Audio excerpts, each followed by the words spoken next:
senang sekali saya, Aprilia, dapat kembali hadir menyapa Anda dalam program kesayangan kita semua di Talkshow Nesaba. Nesaba TV akan menemani waktu Anda selama beberapa menit ke depan.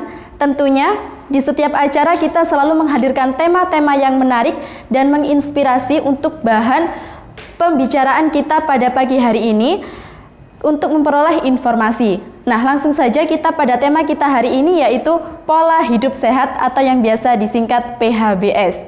Membicarakan hidup sehat. Kalau ditanya siapa sih yang nggak ingin hidup sehat? Tentunya semua orang ingin selalu sehat dan memiliki badan yang kuat agar terhindar dari berbagai macam penyakit, begitu ya. Karena dengan tubuh yang sehat, seseorang bisa mendapatkan kesejahteraan hidup yang meningkat. Tapi kalau ditanya, sudahkah Anda menerapkan pola hidup sehat dalam kegiatan sehari-hari dengan baik dan benar? Tentunya saya yakin di antara kita semua belum menerapkan perilaku hidup sehat atau pola hidup sehat dengan baik dan benar. Karena seperti yang kita ketahui bersama, teknologi informasi saat ini di negara kita mulai berkembang dan maju, sehingga menjadikan seseorang menjadi sibuk dengan kesibukannya masing-masing sehingga tidak sempat melakukan pola hidup sehat yang baik dan benar. Kadang juga menyepelekan nih. Nah, banyak juga dari kita yang berpikir gimana sih pola hidup sehat itu? Apa sih pola hidup sehat itu? Dan bagaimana cara untuk memulai hidup sehat yang baik dan gak ribet? Karena kita tahu ya, karena kita semua tahu bahwa pola hidup sehat sangat-sangat penting dan mahal bagi kita semua. Nah, untuk membahas tema kita pada pagi hari ini, tentunya saya tidak sendiri, karena di samping saya sudah ada bintang tamu untuk menemani pembahasan kita pada pagi hari ini, yaitu Kak Sofi. Ya, kabar baik hari ini, Kak? Alhamdulillah baik. Nah, Kak Sofi ini merupakan salah satu kader kesehatan di bidang sosial kesehatan. Ya, bisa diceritakan sedikit, Kak, tentang gimana awal mulanya bisa menjadi kader kesehatan di bidang sosial? Ya, awalnya saya itu mengikuti sosialisasi karena diundang dari salah satu puskesmas di daerah Kabupaten Pasuruan. Dari situ saya belajar mengenai apa itu kader kesehatan dan memperdalam materi-materi yang diberikan tentunya. Di situ saya mendapat 3 materi, yaitu KRR, narkoba dan juga HIV. Nah, sejak itu saya itu dilatih untuk mempresentasikan atau mensosialisasikan kepada teman sebaya atau masyarakat awam. Nah, saya itu mulai tertarik untuk mensosialisasikan mensosialisasikan materi yang sudah didapat. Begitu. Contohnya apa nih, Kak? Contohnya seperti kayak ketika kita itu sama-sama berkumpul sesama teman sebaya, kita memberikan sosialisasi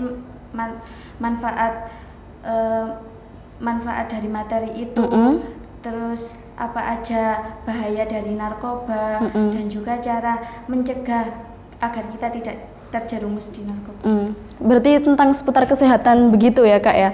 Nah, baru saja adalah sedikit cerita dari Kak Sofi dari awal mula beliau masuk dalam bidang kesehatan sosial atau sosial kesehatan begitu ya. Nah, kemudian langsung saja kita beralih ke tema kita hari ini, yaitu pola hidup sehat. Kalau berbicara pola hidup sehat, apa sih, Kak, pola hidup sehat itu menurut Anda nih?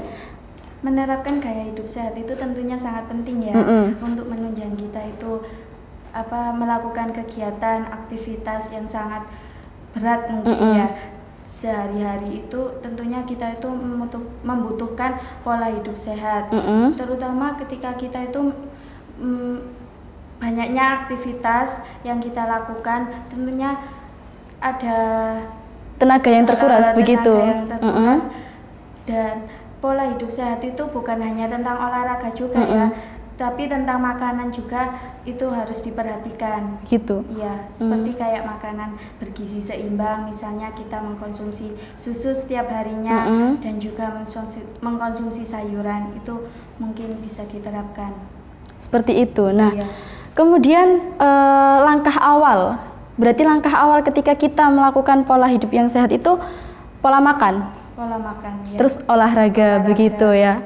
Harus seimbang. Iya. Harus seimbang begitu ya. Nah, kira-kira apa saja sih manfaat selain kita memiliki tubuh yang sehat itu, apalagi manfaatnya? Manfaat kita berpola hidup sehat itu tentunya banyak ya. Dari tentang kita merasa imun tubuh kita semakin kuat, dan juga kita itu bisa melakukan aktivitas secara maksimal. Kita juga bisa mengajak teman untuk berpola hidup sehat agar di hari tua nanti mungkin tidak ada penyakit-penyakit yang tidak diinginkan. Iya, seperti itu. Nah, kemudian banyak nih di antara teman-teman tadi yang sudah dibahas harus seimbang gitu ya, olahraga, kemudian pola makan juga harus seimbang gitu. Tapi gimana nih dengan teman-teman yang masih pola makannya tuh nggak seimbang, olahraga tapi masih makan makanan yang mengandung lemak tinggi? Ini menurut Kak Sofi nih gimana nih? Kurang tepat ya. Soalnya kan ketika kita makan makanan yang kurang bergizi, apalagi berkalori tinggi, pastinya olahraga itu nggak terpengaruh ya. Nggak berpengaruh begitu. Misalkan kayak ada program diet dari kita, percuma dong kita olahraga tapi nggak mengontrol makanan, apalagi makanan cepat saji dan minuman bersoda, tentu tidak baik kan. Nah, ya baik, untuk penjelasan kita kali ini akan kita lanjut setelah yang berikut ini Kak ya.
Ya baik, terima kasih karena Anda masih bersama dengan program kesayangan kita semua di Talkshow Nesaba.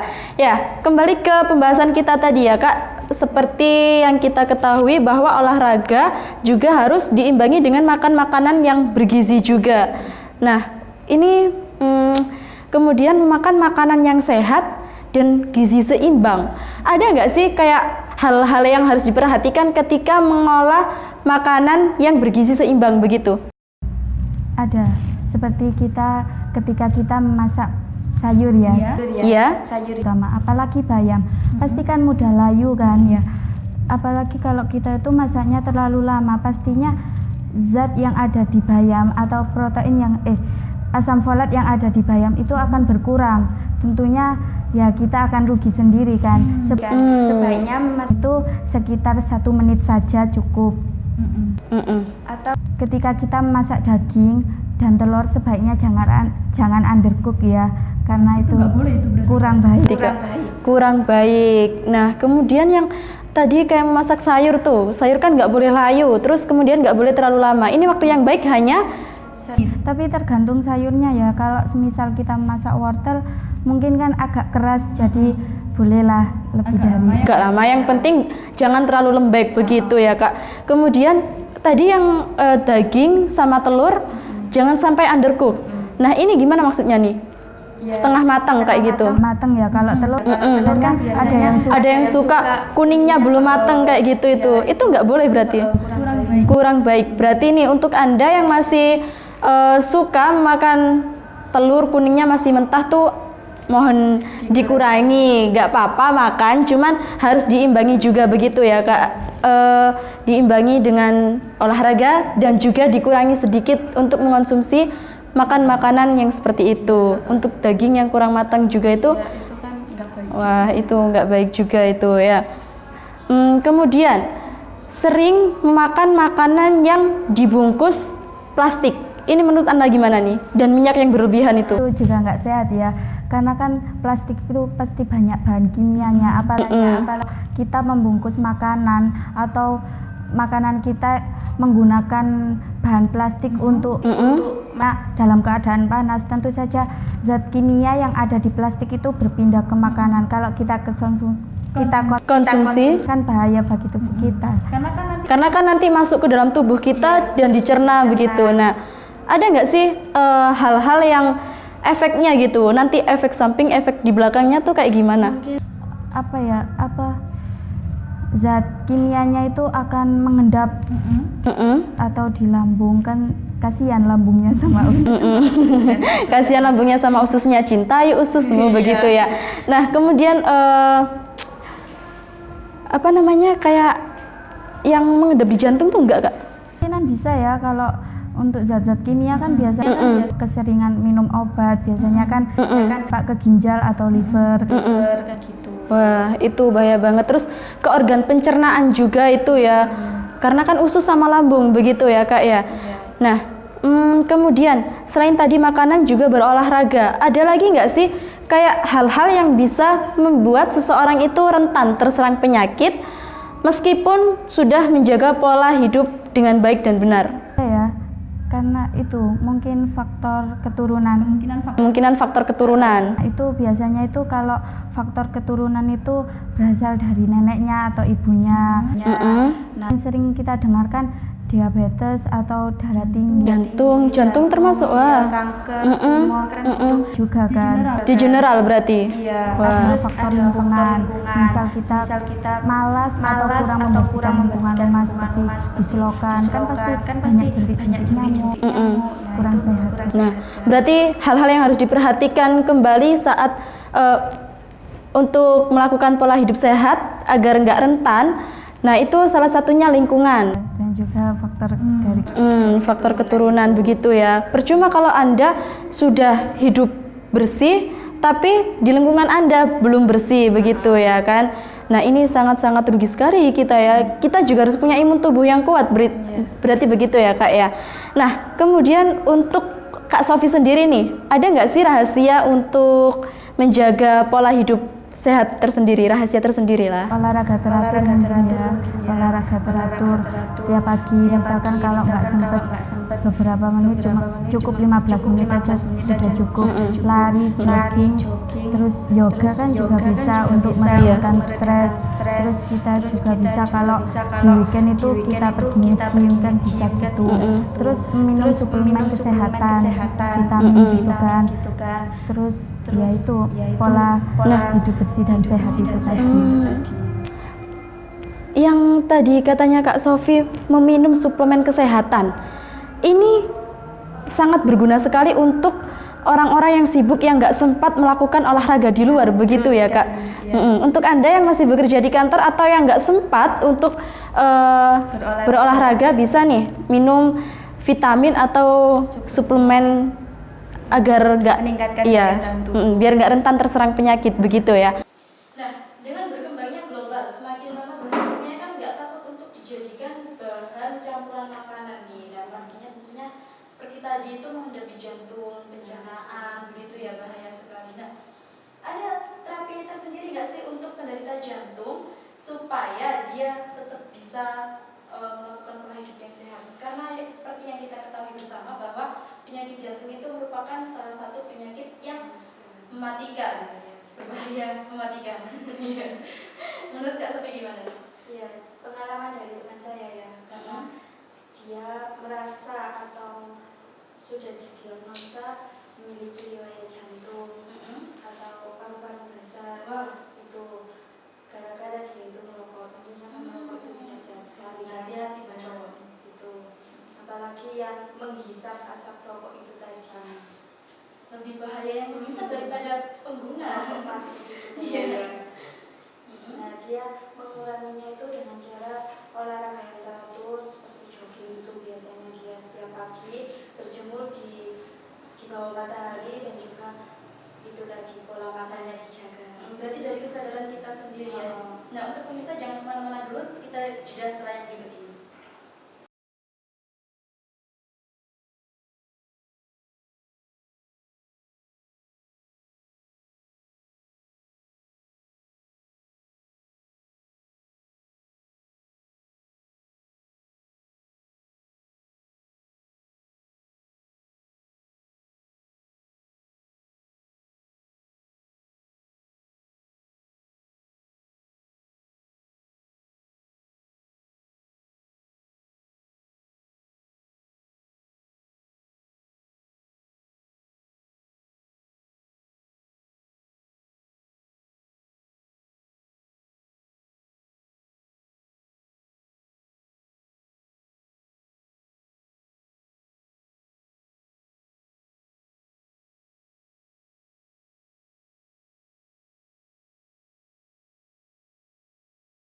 Karena Anda masih bersama dengan kami di program kesayangan Trekso Nesaba. Nah, kemudian pembahasan kita sebelumnya kita sudah membahas tentang kesadaran untuk penderita penyakit jantung, begitu ya Kak Sofia. Nah, kemudian untuk seseorang yang stamina tubuhnya mudah lelah karena tidak sempat berolahraga nih bagaimana nih?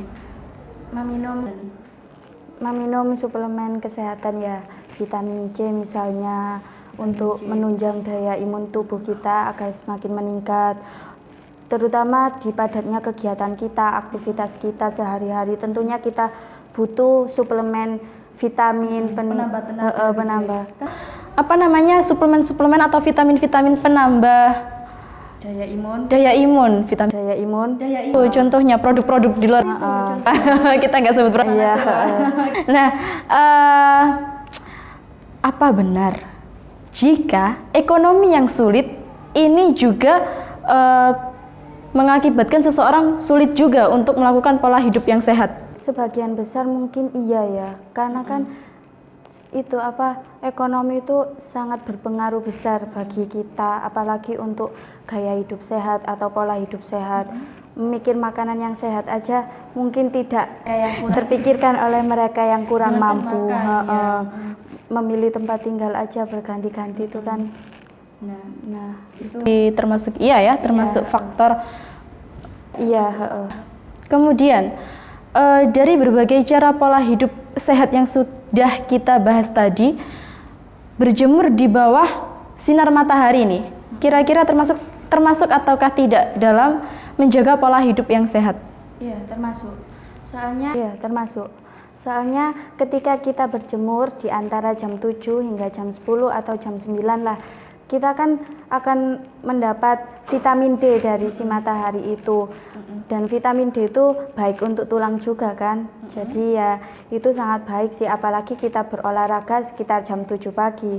Itu kan. Nah, selain tulang kan kita bisa untuk loncat tali, meninggikan badan kan juga bisa. Nggak menghitamkan ke kulit Kakak? Enggak dong. Wah, untuk jangan takut nih kalau kena sinar matahari dari jam 7 sampai jam 9 atau lebih sedikit hingga jam 10, jangan takut hitam karena nggak akan kulit kita nggak akan gosong kok.